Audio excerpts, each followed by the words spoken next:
기도하심으로 비우다 시작하겠습니다.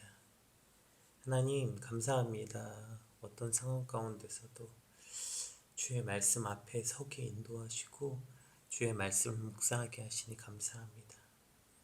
이 땅을 우리가 살아가는 그 모든 생명의 근원과 힘이 주의 말씀에서 시작됨을 믿사오니 오늘 주의 말씀으로 우리를 다시 살게 하시고 그 말씀으로 우리의 삶을 지켜내는 오늘이 되게 하여 주시옵소서. 감사합니다. 예수님 이름으로 기도드립니다. 아멘.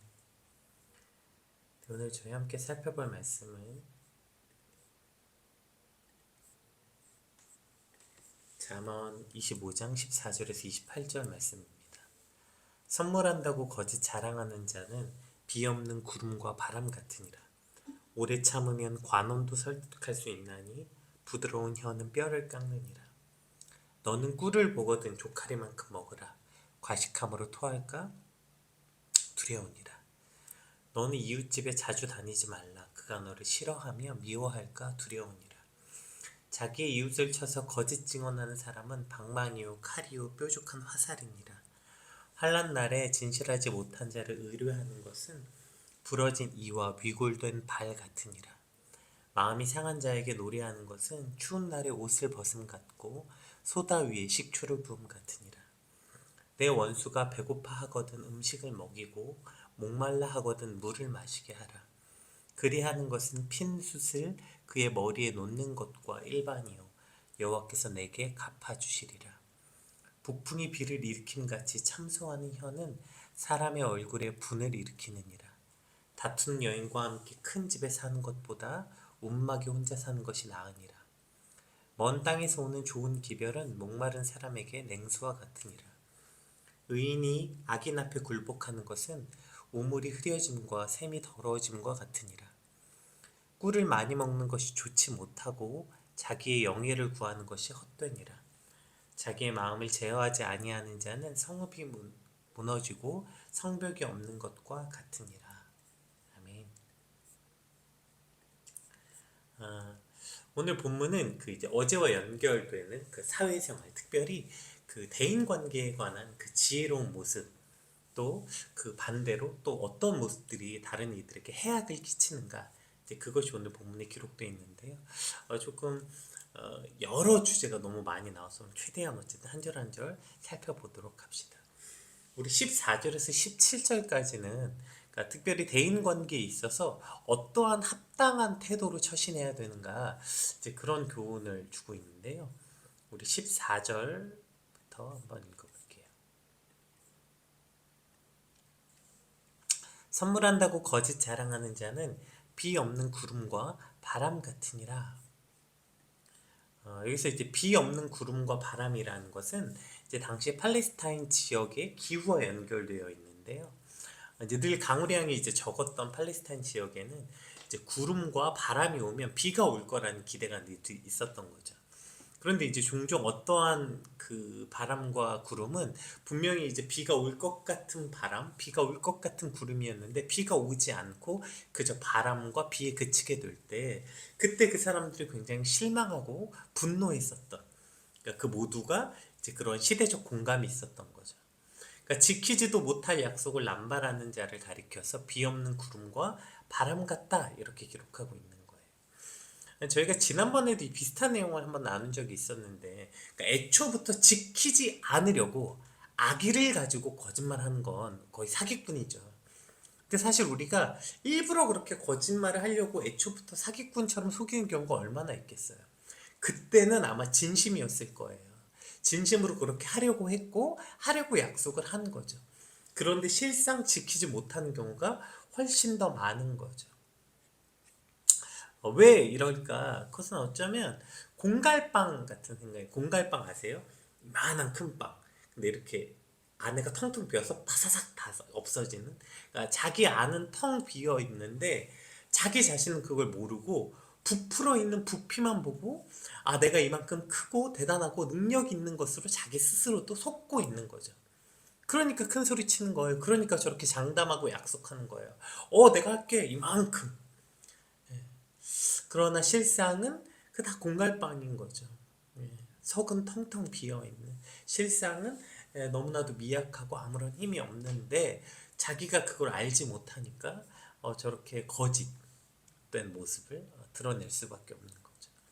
따라서 우리가 날마다 해야 되는 일은 하나님 앞에서 나의 참 모습을 발견하는 거예요. 우리가 이 아침마다 말씀을 보고 말씀 앞에 나와 있는 이 시간이 바로 그런 시간들인 거죠. 이 말씀 앞에 나와서 이렇게 공기로 부풀어져 있는 공기가 빠져나가고 뭐 여러 가지 허영과 이런 걸로 막 부풀어져 있는 것들이 빠져나가고 진짜 쪼그라든 공기가 빠진 상태에서 초라하고 연약한 나를 발견하는 거예요. 근데 그렇게 발견하고 나면 어떤 생각이 들까요? 그래서 내가 이만큼 괜찮은 사람인가 보다 하고 공갈빵처럼 있었는데 공기가 다 빠지고 나면 초라하고 비참한 나를 발견할 수밖에 없겠죠. 그럼 그때 우리가 할 수 있는 일은 딱 한 가지밖에 없는 거죠. 하나님 앞에 엎드려 기도할 수밖에 없는 거예요. 하나님, 이런 나를 어떻게 해달라고 간절히 매달릴 수밖에 없는 거죠. 여러분, 이게 신앙생활이에요. 말씀 앞에서 나의 참된 모습을 발견하고 그 참된 모습이 너무 연약하고 미약해서 하나님께 엎드리고, 그런데 이렇게 연약하고 미약한 나를 또 귀히 여겨주신 하나님 때문에 기쁨이 가득해지고, 이것이 신앙생활인 것이죠. 그렇게 살아갈 때 비 올 것처럼 온갖 기대를 다 갖게 하고 빈 구름, 빈 바람, 이런 구름과 바람 같은 사람이 되는 것이 아니라 잠잠히 필요에 따라 정말 비를 내리는 그러한 진실한 사람으로 우리가 한 발 더 나아갈 수 있게 되는 것입니다. 우리 15절 말씀 한번 살펴볼게요. 오래 참으면 관원도 설득할 수 있나니 부드러운 혀는 뼈를 깎느니라. 이제 뭐 목소리 크면 이긴다 뭐 이런 말 있잖아요. 우리가 대인 관계할 때 이런 무식한 이야기, 목소리 크면 이긴다라는 말과 정반대죠. 그래서 이제 오래 참으면이라는 이 단어가 빼오레크 아파임이라는 단어인데요. 이 빼오레크라는 게 길이라는 명사고요. 이 아파임이 콧구멍의 복수형이에요. 근데 우리가 화가 나면 왜 이렇게 코에서 이렇게 김을 내뿜는 그런 표현 하잖아요. 그러니까 코에서 기를 내뿜는 길이 긴 거죠. 그러니까 콧구멍에서 뜨거운 김이 나오는 데까지 오래 걸리는, 즉 길이가 긴 분노, 인내를 말하는 거예요. 흥분해서 뜨거운 김을 내뿜으면서 한 말보다 차분하고 부드럽게 한 말이 훨씬 더 효력이 있다, 이런 말이죠. 우리가 어떤 분쟁이나 다툼이 있을 때 흥분해서 막 쏟아내면 사실 자기 자신도 무슨 말 하는지 모르고 나중에 후회하잖아요. 그때 내가 흥분하지 말고 차분히 말했어야 됐는데. 오히려 그건 상대방에게도 내 말을 잘 전달할 수가 없다는 것이죠. 그러니까 흥분하지 말고 오히려 흥분해서 화가 나서 그렇게 쏟아내지 말고 코에 뜨거운 김을 내뿜으면서 말하지 말고 오히려 차분하게 부드러운 혀를 갖는 것이 훨씬 더 효력이 있다는 것이, 오늘 우리가 대인관계 할 때 특히 이제 분쟁과 갈등이 있을 때 이거 꼭 기억하셔서 부드러운 혀로 뼈를 깎는 그러한 교훈을 얻게 되기를 소망합니다. 우리 16절도 한번 볼게요. 이제 16절이부터가 오늘 본문 전체를 좀 관통하는, 제가 오늘 그래서 본문 제목도 이제 이걸로 정했는데요. 16절 한번 살펴볼게요. 너는 꿀을 보거든 조카리만큼 먹으라. 과식함으로 토할까 두려우니라. 이제 이렇게 돼 있죠. 이 꿀을 발견한다는 게 이제 이때 무슨 양봉을 하는 게 아니잖아요. 여기서 꿀은 그 들에, 그러니까 아무런 수확도 없는 그 발견한 거죠. 게다가 또 요즘처럼 먹을 게 많지 않잖아요. 근데 그때 그 들에 나는, 그러니까 수확하지 않는 이 천연 꿀을 발견하는 것은 너무 기쁜 일인 거예요. 이제 그러다 보니까 그 너무 기뻐서 막 토할 만큼, 과식할 만큼 먹지 마라, 절제해라. 아무리 그게 뭐죠? 우리가 요즘 그런 표현을 꿀이네, 개꿀이네 이런 것처럼 아무리 그게 좋은 것일지라도 탈 날 때까지 정신없이 먹어서 오히려 절제하지 못해서 탈이 나지 않도록 하라는 거죠. 과유불급, 지나침은 오히려 모자람에 미치지 못한다, 이런 거죠. 이런 게 사실은 그 우리 인생에서 너무나 중요한, 이 절제에 관한 문제가 너무나도 중요한 것 같아요. 예전에 한참 물 많이 마시는 게 유행이었던 적이 있어요. 저도 물통 맨날 들고 다녔었고. 그런데 어쨌든 그 물을 많이 마시면 뭐 몸에 좋고 특히 이제 피부에 좋다. 그래서 뭐 물 많이 마셔서 뭐 피부가 어떻게 바뀌었고 뭐 되게 많이 나왔었죠. 그럼 그거 물 많이 마시다 한참 그 물 유행할 때 그 물 많이 마셔서 죽은 사람 얘기들이 종종 TV에 나왔어요. 왜냐면 우리 혈액 속에서 그 일정 정도의 나트륨 농도가 있어야 되는데 물을 너무 많이 먹으면 이제 그 뭐죠? 나트륨 오히려 그 농도가 떨어지면 그럼 이제 신장에 아주 치명적 타격이 생긴대요. 그래서 갑자기 막 쇼크가 와서 죽은 사람들 이야기도 막 종종 등장했죠. 그러니까 어쨌든 우리가 이 절제하지 못하는 어떠한 우리 삶의 태도, 어떤 것이든지 그것이 너무 과해서 문제가 생긴다는 거예요. 특별히 그 의욕과 열정이 좀 그런 것 같아요. 어떤 의욕이나 열정 너무 좋죠. 여러분 모든 일에 여러분 열정이 있어야 됩니다. 의욕이 있어야 돼. 의욕 없고 열정 없는 것은 그것은 온당하지 못한 태도예요. 특히 그리스도인이 삶을 살아가면서 의욕적으로 매사에 일해야 되고 의욕적으로 사역해야 되고 정열적으로 예배 드려야 되고 해야죠. 문제는 그것이 과하게 되는 거예요. 그것이 과하게 되면 어떻게 되냐면 함몰돼 버려. 그럼 정작 중요한 걸 다 놓치게 되는 거죠. 거기에 함몰되면 취미 생활도 마찬가지 아니에요? 뭐 운동이든 여행이든 뭐든 그냥 그것을 통해서 뭐죠? 스트레스도 풀고 뭐 이래야 되는데 나중에 이제 그게 거기에 완전 함몰돼 버리면 그것 때문에 더 중요한 걸 못 보게 되는 거죠. 오히려 그것 때문에 해야 될 일을 못 하게 된다거나. 예. 특별히 이제 이것이 그 사회생활과 대인관계에 관한 이야기라고 했잖아요. 열정과 의욕은 아주 좋아요. 문제는 그것이 과하게 되는 순간 내 열정과 의욕 때문에 누군가 다치고 상처받고 있진 않는지, 그 열정 때문에 누군가 쓰러져 있는 사람, 그런 사람들을 내가 밟고 가고 있는 건 아닌가 살펴봐야 된다고. 이제 교훈 안에서 17절도 살펴볼게요. 너는 이웃집에 자주 다니지 말라. 그가 너를 싫어하며 미워할까 두려우니라. 그러니까 이것도 비슷한 거죠. 그러니까 그 의욕 때문에 넘치는 의욕 때문에 오히려 관계를 해칠 수 있다는 거예요. 그러니까 나는 그 사람하고 친해지고 내가 선의로 가는 거지만 결국에 그 함몰돼서 내가 그 사람과 만나서 뭔가 노는 즐거움 때문에 상대방의 상태를 보지 못하게 되는 게 문제라고. 여러분 이웃집 자주 다니시고 교제해야죠. 좋습니다. 그런데 오히려 그 절제되지 못한 기쁨. 아까 말했죠. 여러분 함몰되는 것은 왜 우리가 자꾸 과해지냐면 함몰돼 버려요. 함몰되면 내 즐거움이 즉 뭐에 함몰되는 거냐면 내 거에 함몰되는 거예요. 내 감정에. 내가 그걸 함으로 내가 너무 즐거우니까 다른 걸 못 보는 거야. 이게 문제라고. 이때부터 우리는 이제 두려워해야 되고 이것이 과해진다고요. 그러니까 그렇게 돼서 내가 이웃집에 자주 다니고 그 사람하고 나 만나면서 너무 신났어.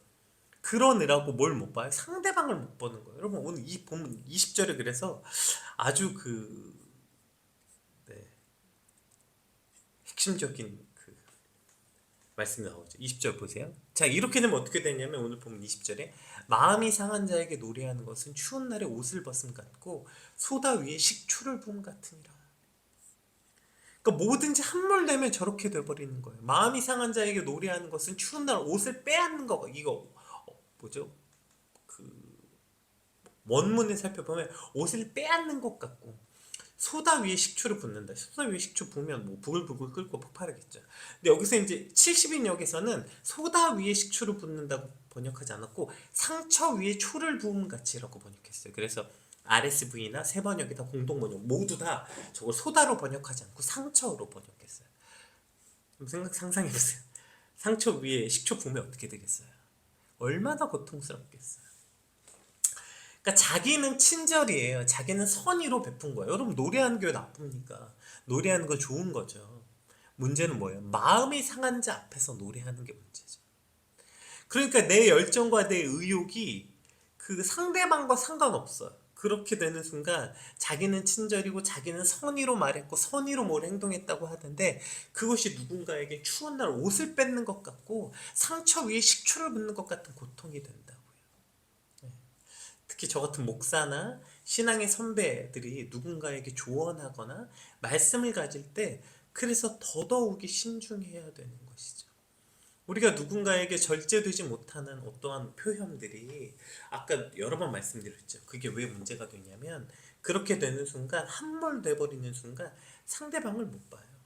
그냥 내가 너무 신나서 말하느라고 상대방이 어떠한 상태인지 어떠한 마음인지 어떠한 환경인지 이게 문제. 그래서 늘 이 과유불급. 내가 내 기쁨에 취하고 내가 내 열정에 취하고 내가 특히 불타는 사명감 같은 것도요. 그것도 하나님하고 상관이 있어야 되는데 절제되지 않은 사명감은 늘 그냥 자기 사명감인 거야. 자기 혼자 불타버리는. 그래서 하나님도 상관없어 나중에 심지어. 하나님도 상관없고 사람도 상관없고 내 눈에 보이는 게 없는 거죠. 그러니까 이렇게 그냥 막 뛰쳐나가는 거예요. 따라서 의욕과 열정 역시 하나님 앞에서 점검받고 절제가 필요합니다. 오늘 본문 그 맨 마지막 절 27절, 28절 역시 비슷한 그 교훈을 주고 있거든요. 우리 27절, 28절 한번 살펴볼게요. 꿀을 많이 먹는 것이 좋지 못하고 자기의 영예를 구하는 것이 헛되니라. 자기의 마음을 제어하지 아니하는 자는 성읍이 무너지고 성벽이 없는 것과 같으니라. 결국에 저렇게 아무것도 절제하지 못하고 제어되지 못하는 것은 저러한 위험이 있다는 거예요. 저런 문제가 되는 거죠. 절제하지 못한 마음은 바로 성읍이 무너지고, 여러분 성벽이 없으면 어떻게 되겠어요? 무방비 상태죠. 무방비 상태.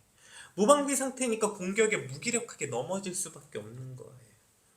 그 잠언 4장에 아주 유명한 말씀이 있죠. 우리 잠언 4장 23절 말씀 한번 읽어볼게요.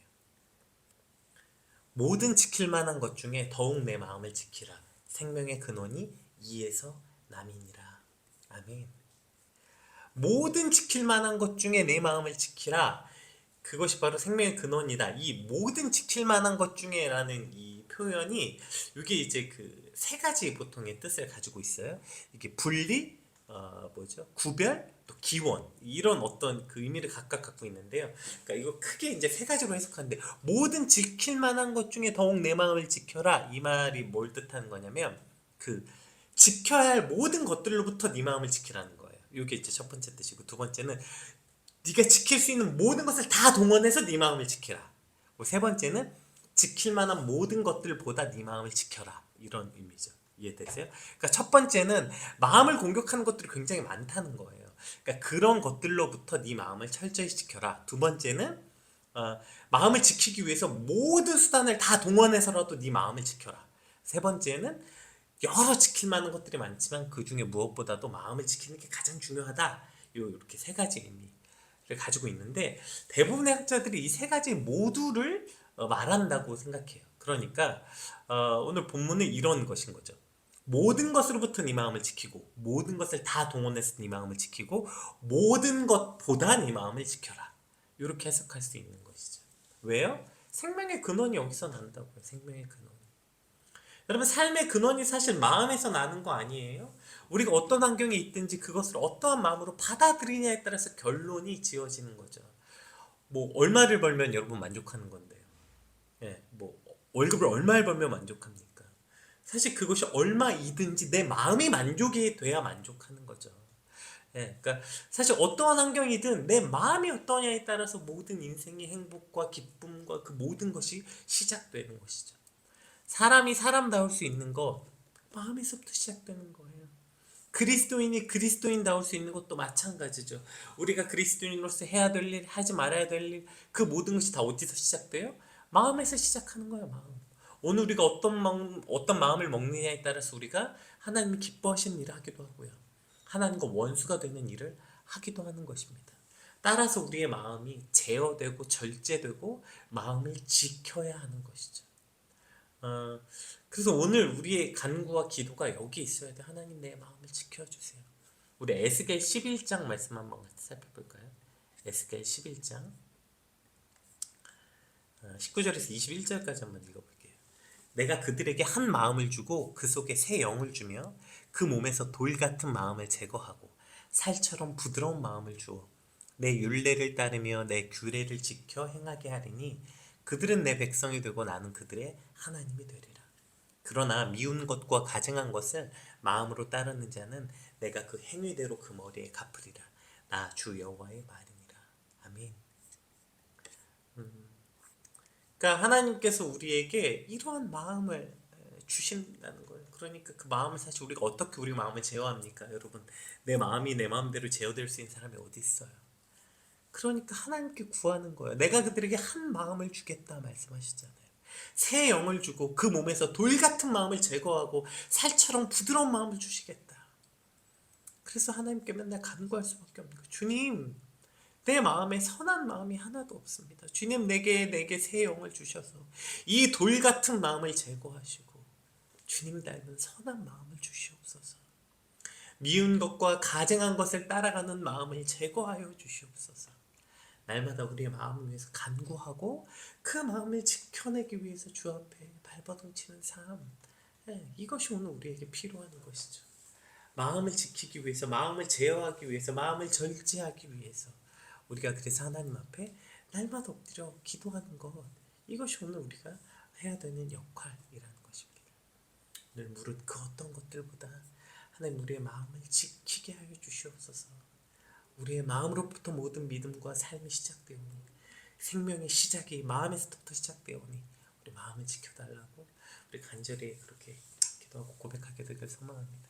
그 마음을 지킬 때 아까 얘기했던 그 모든 대인관계와 사회생활도 사실 마음에서부터 온전히 시작되게 될 테니까요. 마음을 지키기 위해서 우리 간절히 소망했으면 좋겠습니다. 우리 18절에서 25절까지는 다 보기엔 어려울 것 같고요. 그 이제 요거 이웃에게 해를 끼치는 그 각 유형의 그 악한 것들, 경계될 대상들과 또 원수를 오히려 좋게 대해라라는 권면, 그리고 이웃을 해하기 위해서 즉 이제 이웃에게 해를 끼치는 유형들로 뭐가 나오냐면 18절에 그 거짓 증언하는 자, 진실하지 못하는 자, 참소하는 자, 다투는 여인과는 멀리해라. 18절, 20절, 23절, 24절에 즉 이웃에게 해를 끼치는 유형들이 나와요. 그리고 원수를 선대하고 이웃에게 좋은 소식을 전해주는 사람, 21절, 22절, 25절, 좋은 소식을 전해주는 사람이 되라. 이게 이제 이하 말씀이거든요. 그러니까 우리가 거짓 증언하고 진실지 못하고 참소하고 다투는 것, 이러한 이웃을 해 끼친 사람과 멀리할 뿐 아니라 우리도 그런 사람이 되지 말아야 되겠고, 오히려 원수까지 선대하고 이웃에게 좋은 소식을 전해주는 그런 사람이 되라는 거죠. 우리 특별히 몇 절만 볼게요. 18절, 이건 사실 어려운 말씀은 아니니까 18절부터 한번 볼게요. 자기 이웃을 쳐서 거짓 증언하는 사람은 방망이요 칼이요 뾰족한 화살이니라. 제가 이것이 그 이웃에게 해를 끼치는 사람들의 유형이라고 말했잖아요. 이 첫 번째가 이웃에게 거짓 증언하는 사람, 이게 진짜 무서운 것 같아요, 여러분. 그 이제 아님 말고 있잖아요. 야, 누가 어떻대? 야, 누가 그랬대? 아, 그래? 아님 말고 자기가 말해놓고 그 팩트도 아닌데 정확하지도 않은데 그냥 말을 전달해놓고 아님 말고. 여러분, 아니면 말고가 됩니까? 이미 그 사람에게 누군가는 그냥 뭐 그냥 흘리는 말로 한 말이고 그냥 별 의미 없이 심심해서 한 말일지도 모르겠지만 그걸 듣는 사람에겐 그것이 방망이고 칼이고 화살이 되는 거예요. 이것이 루머 아닙니까? 야, 어떤 사람이 어떻게 됐대? 팩트가 아닌데 이미 루머면 뭐예요? 이미 방송이나 언론에서 매체에서 이미 그렇게 떠들어대는 순간 나중에 그런 거 많이 나오잖아요. 뭐그 소송 같은 거 했을 때 누가 막 무고로 한 걸로 했는데 결국에 진실이 아닌 걸로 드러났을 경우에 상관없잖아요. 나중에 진실이 아닌 게 밝혀졌는데 그것에 대해서는 전혀 이슈화 되지 않고 야, 그 사람이 그랬대 라는 것만 이슈화 되는 거. 이미 그 사람은 방망이에 맞은 거고 칼에 찔린 거고 화살이 찔린 거라고. 따라서 누군가에 대해서 확실하지도 않은 말로 그런 말들을 누군가의 말을 전하고 그렇게 말하는 것은 여러분 극도로 조심해야 되는 거예요. 특별히 우리가 뭐 회사든 어디서든지 간에 그런 쓸데없는 말들 때문에 늘 문제가 생기는 거 아닙니까? 확실하지도 않은데 그걸 그렇게 어떡하더라, 뭐 그랬대더라, 저 사람이 그랬대더라, 저랬대더라, 그러한 말들이 누군가를 방망이로 치고 칼로 찌르는 일이라는 것을 반드시 자각해야 됩니다. 특히 그리스도인들은 그런 누군가 그렇게 찌르고 오히려 상처를 보듬고 치료해주지 못할 망정 사람을 해하는 사람이 돼서는 안 되겠죠. 따라서 그러한 말들, 이웃을 쳐서 거짓 증언하는 사람, 그것이 대단한 악의를 갖지 않더라도 아니면 말고 라는 식의 그런 어리석은 말들이 우리 삶 가운데서 일어나지 않게 되길 축복합니다. 우리 19절 말씀도 한번 볼까요? 환난 날에 진실하지 못한 자를 의뢰하는 것은 부러진 이와 위골된 발과 같으니라. 네, 저 얼마나 고통스럽습니까? 부러진 이와 위골된 발, 부러진 발로 여러분 부러진 이로 움직이 씹고 부러진 발로 걷는 게 얼마나 고통스럽겠어요. 그러니까 환난 날에 진실하지 못한 자를 의뢰하면 저런 고통밖에 없게 하는 거죠. 따라서 우리가 환난 날에 의지할 수 있는 게 뭐가 있겠어요? 오로지 하나님밖에 없죠. 그런데 자꾸 쓸데없이 뭔가 저 사람 의지하면 될 것 같고 뭔가 그 사람한테 가면 해결해 줄 것 같고 그 헛된 것들을 의지하지 말라는 거예요. 그럴싸해 보이고 뭔가 힘이 될 것 같은 사람 찾아다니다가 진짜 필요한 우리가 왜 병 걸릴 때마다 그런 안타까운 거 많이 보잖아요. 빨리 병원에 가고 빨리 의사한테 갔어야 되는데 말도 안 대책의학 같은 거 찾아다니고 말도 안 되는 거 똥 같은 거 주워 먹고 타이밍 놓쳐서 오히려 더 악화되거나 손 쓸 수 없는 그런 안타까운 상황 같이 어쩌면 우리도 그러는 거 아닐까요? 나와 가장 가까이 계신 하나님께 나아가고 하나님을 의지해야 되는데 그 환난 날에 진실하지 못한 것들을 의지하느라고 고통만 오히려 가중되는 거 아닐까요? 또 하나님을 의지하고 또 오늘 나를 위해 기도해주는 가장 가까운 나의 가족들 믿음의 동역자들을 의지해야 되는데 오히려 그들은 우습게 여기고 헛되고 뭔가 힘있어 보이고 그런 대단한 사람들을 의지하는 그런 어리석음에서 깨어나야 되는 것이죠. 오늘 진짜 온전한 하나님, 온전한 것을 의지하게 되길 주님을 축복합니다. 이것이 오늘 우리가 해야 되는 사회생활, 대인관계죠. 특별히 우리 21절, 22절까지만 한번 살펴볼게요. 내 원수가 배고파하거든 음식을 먹이고 목말라 하거든 물을 마시게 하라. 그리하는 것이 핀 숯을 그 머리 위에 놓는 것과 일반이요 여호와께서 내게 갚아주시리라. 우리가 이 지금 그러니까 네 원수가 배고파하거든 그를 먹이고 목말라거든 물을 주라. 그렇게 하는 게 핀 숯을 그 머리 위에 놓는 것 같다.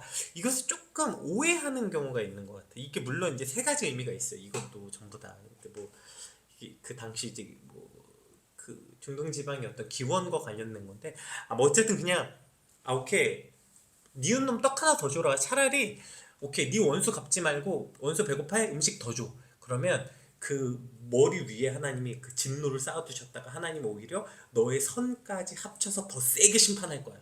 물론 그런 의미도 있지만 여기서 이제 그것만 있는 건 아니에요.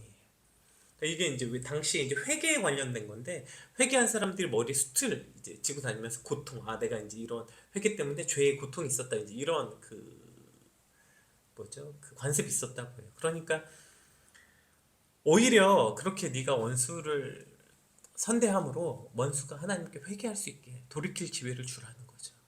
마치 그 뭐지 니느웨처럼 그요 뭐죠 그 절대 가지 않겠다고 요나가 했던 어떤 그런 것처럼 하지 말고 오히려 그렇게 함으로 원수가 돌이킬 기회를 주고 그렇게 되면 어떻게 될까요? 오히려 그것이 너가 진짜 원수를 갚게 되는 거라는 거예요. 그 원수가 그걸 보고 더 부끄러워할 테니까요. 그거야말로 진짜 원수를 갚는 거 아니에요? 뭐가 원수를 갚는 거예요? 그가 오히려 너의 선대함을 보고 자기 자신을 회개하고 부끄러워하는 것. 저 사람은 내게 이렇게 했는데 저 사람 오히려 나에게 이렇게 하는구나. 그가 자기 자신을 부끄러워하는 것. 이것이 진짜 원수 갚는 거 아니냐는 거예요.